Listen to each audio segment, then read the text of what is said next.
The DJI Osmo Pocket 3 is a compact powerhouse.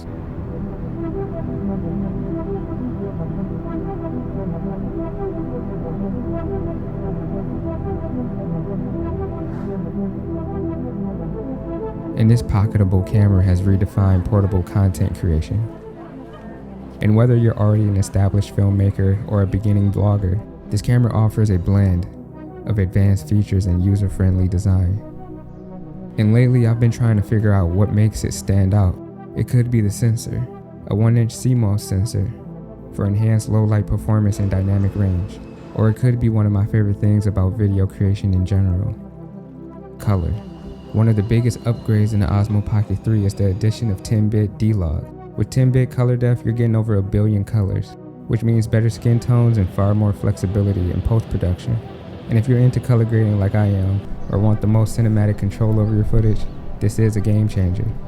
Or it could be the 4K up to 120 frames per second, or maybe the stabilization. The 3-axis mechanical gimbal ensuring smooth footage even during movement, or even the hybrid autofocus system which combines phase and contrast detection for quick and accurate focusing. It even has a built-in 3-way mic with noise cancellation, and is also compatible with the DJI Mic 2 for enhanced audio captures. I'm currently recording on the DJI Mic 2 straight to the Osmo Pocket 3 as we speak. Or maybe because it's one of the most portable cameras on the market, and the ease of use makes it so anybody can use this camera. And with the simple flip of the screen, you're already ready to shoot. And whatever the case may be, it's pretty safe to say that this camera has already made its mark in the game.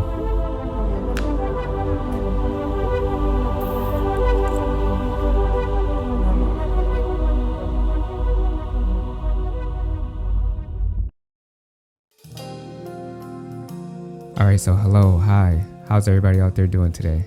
It is of course your boy Volandis back with another video. So as you can clearly see, I am not in my normal recording space. I am currently filming and making this video in New York. I'm here for the next week, so Sam is letting me use his office to film and record some stuff. So thank you, Sam, for letting me use your office. But in today's video, we're here to talk about one of the most powerful small little pocket cameras I've ever used, and that is the DJI Osmo Pocket 3.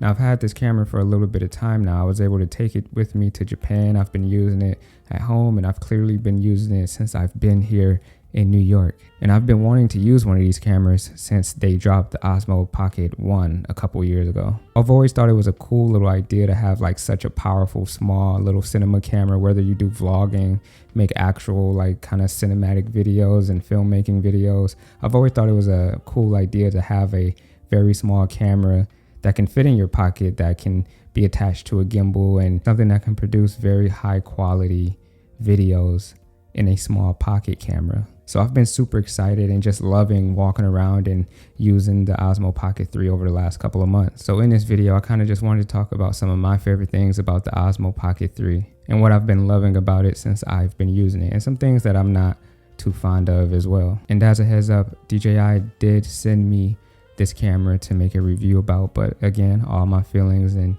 thoughts will always be my own. So first of all, when I first got this camera, the first thing I wanted to do is figure out who this camera is for, because when I look at this camera, that's the first thing I think is actual filmmakers are going to use it, are people who just walk around and vlog going to use it, cooking videos, or you know, those videos where people kind of walk around a city and kind of just show you like a 4K resolution of like a walk around in a city. Is it for those people? And I kind of just wanted to figure that out and come to an opinion on that on my own. And something that I've realized since using it is that honestly it's a camera for everyone, but some people might look at this camera and not take it seriously and not think it's for actual filmmaking, or think it's just for vloggers. But honestly, I think everybody could probably find a use out of this camera. For example, for filmmakers, I think it's valuable because I think the 1-inch sensor and the 10-bit D-Log color profile makes it valuable. And I think you can capture high quality footage in a lot of lighting conditions with all the different settings and codecs that it have.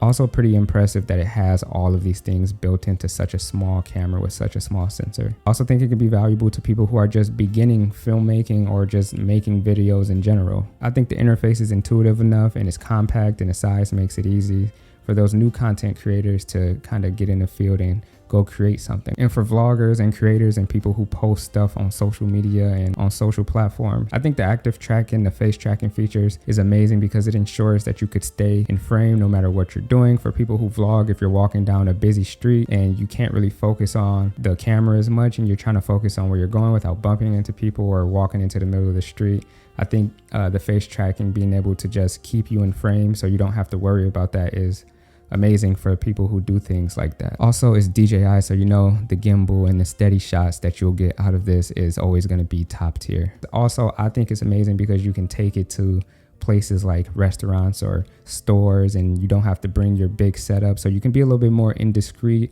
or if you're awkward or feel kind of anxious about that kind of thing, I feel like it would make you feel better knowing that you have a small camera that can still achieve what you're looking for, but you don't have to bring a big setup and draw too much attention to yourself. One of the most important things to me as a solo filmmaker and just making videos on the go by myself is how easy and how light I can pack something up. Y'all know me and y'all know I love my static shots, but to get static shots, I usually have to bring my tripod. And I do have a considerably light tripod that I don't necessarily worry about or care too much about bringing around because it doesn't add too much weight or bulkiness to what I'm doing. But being able to have a camera that doesn't necessarily need to be put on a tripod, it can be put on a tripod, but you can do a lot of handheld shots. And because it's on the gimbal and because it's easy to just get a very still static shot without having to set up a tripod is, for me, amazing. Now, I know a lot of the conversations over the years about gear has always been about how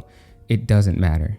And of course, gear doesn't matter, but we've all came to the conclusion now, I think in 2025, that it does to some degree.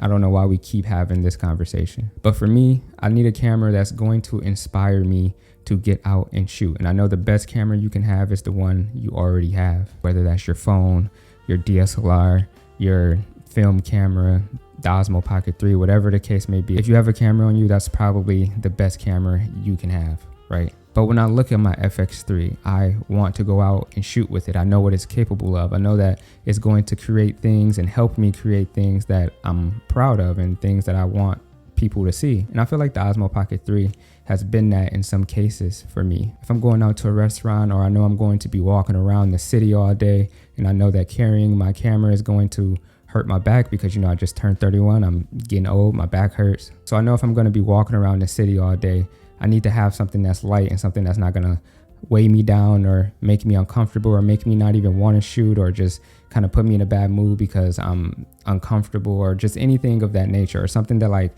I kind of feel like I have to do something because I brought this camera. But I feel like using the Osmo Pocket 3, there's kind of really no real expectations. I know that the footage that I'm gonna shoot is gonna look good. I know it's not gonna weigh me down because it doesn't take up any space and it weighs nothing. And I know I'm gonna have a good time shooting with it. It's either gonna challenge me, which I also invite, and I love that about filmmaking. And I know I'm probably going to create something that I don't normally create with my FX3 or any other camera that I use, because I use this camera differently than I would use those cameras. And then in some cases I use it the exact same way. Now, some of the things that I don't necessarily love about using this camera is, one, the accessories. You can get a ton of accessories for this camera, like ND filters. You're going to need them for sure. You get pro mist, and you can get other kind of attachments to make the lens wider. And I just feel like there's too many attachments, and then like also trying to put the attachments on to the camera isn't like the worst thing in the world, but like it gets a little annoying to me. I don't necessarily love that because they're all magnetic and you have to kind of snap it on, and then for some reason I can't seem to not get fingerprints on the lens or the filters, which is I don't love that. So the accessories that you kind of